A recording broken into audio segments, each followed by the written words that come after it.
নমস্কার বন্ধুরা, আশা করছি আপনারা সকলেই খুব ভালো আছেন।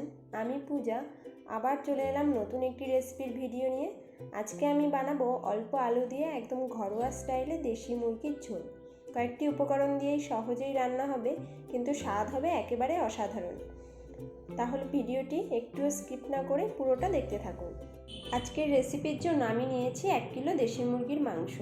আলু টমেটোকে বড় টুকরো করে কেটে নিয়েছি। এছাড়াও পেঁয়াজ, আদা, রসুন, জিরে, কাঁচা লঙ্কা নিয়ে নিয়েছি। পেঁয়াজ দুরকমভাবে কাটা রয়েছে।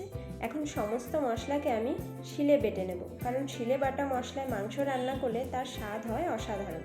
একে একে আমি রসুন, আদা, টুকরো করে কেটে রাখা পেঁয়াজ, জিরে ও কাঁচা লঙ্কাকে মিহি করে বেটে নেব।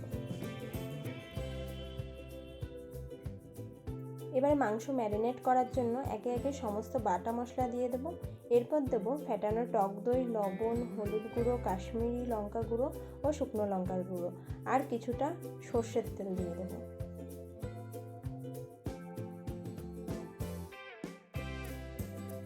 এখন ভালো করে মেখে নেব, কারণ আগে থেকে ম্যারিনেট করে রাখলে মাংস নরম ও সুস্বাদু হবে। ম্যারিনেট হয়ে গেলে 10 মিনিটের জন্য ঢেকে রাখবো। এরপর কড়াইতে বেশ খানিকটা সর্ষের তেল গরম করে দেব 1 চামচ গোটা জিরে। এখন কেটে রাখা আলুকে লবণ ও হলুদ দিয়ে হালকা ভেজে নেব। আলু লালচে ভাজা হলে মাংসতে খেতে খুব ভালো লাগে। আলু ভেজে তুলে নিলাম। ওই তেলে দুটো তেজপাতা, কিছু গোটা গরম মশলা ও আগে থেকে রিং করে কেটে রাখা পেঁয়াজ দিয়ে বেশ কিছুক্ষণ ভাজতে থাকবো। ততক্ষণ ভাজতে থাকবো যতক্ষণ না পেঁয়াজে বাদামি রং আসে। এটি একটু সময় নিয়েই করতে হবে। পেঁয়াজ বাদামি রং হয়ে আসলে মাংসেতেও একটা সুন্দর কালার আসে। দেখুন বন্ধুরা, ম্যারিনেট করা মাংসের চারপাশে কত সুন্দর তেল জমতে শুরু করেছে। এর মানে বুঝতে হবে মাংস খুব ভালোভাবে ম্যারিনেট হয়েছে। এখন কড়াইতে আমি ম্যারিনেট করা মাংস দিয়ে দেব।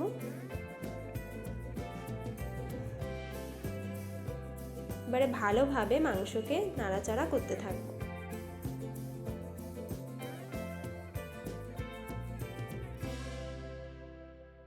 এইভাবে মাঝারি আঁচে বেশ কিছুক্ষণ পরপর আমি নাড়াচাড়া করে রান্না করে নিতে থাকবো, নয়তো তলায় ধরে যেতে পারে। তাই ফ্লেম মিডিয়ামে রেখে ক্রমাগত নাড়তে হবে। এখন দিয়ে দেব মিট মশলা গুঁড়ো।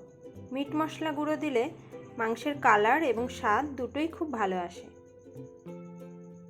মশলার সাথে মাংসকে খুব ভালোভাবে মিশিয়ে নিচ্ছি। কিছুক্ষণ মিডিয়াম ফ্লেমে রান্না করে নিয়ে আমি দিচ্ছি গরম মশলা গুঁড়ো।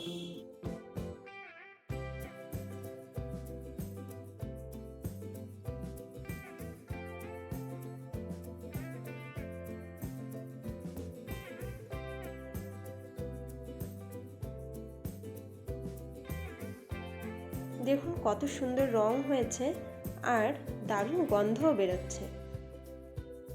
কতটা লোভনীয় লাগছে। আশা করছি আপনাদেরও দেখে খুব ভালো লাগছে। এইভাবে আরও কিছুক্ষণ রান্না করে নেব এবং একদম মিডিয়াম ফ্লেমে 5 মিনিটের জন্য ঢেকে দেব। এই সময় খুব বেশিক্ষণ ঢেকে রাখা যাবে না, কারণ নিচে লেগে যেতে পারে। দেখুন 5 মিনিট পর মাংস থেকে বেশ খানিকটা জল বের হয়েছে।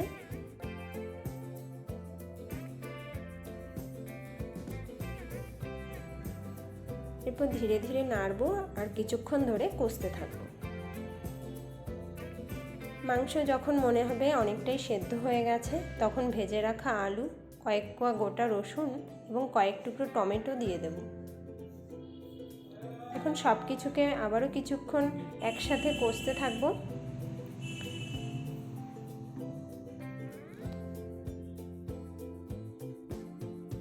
আলু যাতে খুব ভালোভাবে সেদ্ধ হয়ে যায়, তাই আবারও কিছুক্ষণের জন্য ঢেকে দিয়েছিলাম।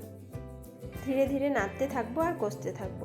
এই সময় ফ্লেম একদম বাড়ানো যাবে না, মিডিয়ামে রেখেই ক্রমাগত নাড়াচাড়া করে আমি মাংস সুসেদ্ধ করে নেব। অপরদিকে জল ফুটতে দিয়েছি। গরম জল দিলে মাংস সুস্বাদু হবে ও রান্না তাড়াতাড়ি হয়ে যাবে। দেখুন কিছুক্ষণ কষে নিয়ে আমি আগে থেকে গরম করে রাখা জল দিয়ে দিলাম।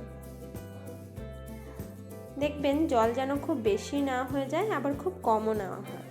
আপনারা আপনাদের পরিমাণ মতো জল দেবেন। এভাবে কিছুক্ষণ ফুটতে দেব। দেখুন কত সুন্দর রং হয়েছে আর সুন্দর একটা স্মেল বের হচ্ছে।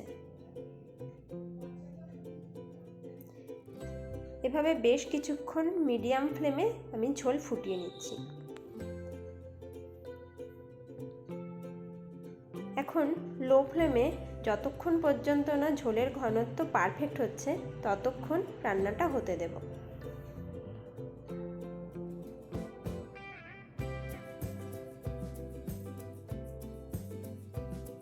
দেখুন ঝোলের ঘনত্ব একদম ঠিকঠাক। এই সময় আমি গরম মশলা গুঁড়ো ছড়িয়ে দিচ্ছি এবং মশলার সাথে মাংসকেও ভালোভাবে মিশিয়ে নিচ্ছি। এই দেশি মুরগির ঝোল ভাত, রুটি বা পরোটার সাথে খেতে দারুণ লাগে। আর যদি হয় এমন সুন্দর রান্না, তাহলে তো কোনো কথাই নেই, এক থালা ভাত নিমেষেই শেষ হয়ে যাবে। যেমন অপূর্ব দেখতে হয়েছে, তেমনি পুরো ঘর সুগন্ধে ভরে গেছে। বলুন তো বন্ধুরা, এই লোভনীয় রেসিপি দেখলে কার না জিভে জল আসে? তাহলে আজই চটপট বাড়িতে বানিয়ে ফেলুন এই লোভনীয় রেসিপিটি, আর আমাকে খেয়ে জানাবেন কেমন হয়েছিল। আমি তো কড়াইশুঁটির কচুরির সাথে পরিবেশন করে নিয়েছিলাম এবং খেতেও হয়েছিল দুর্দান্ত।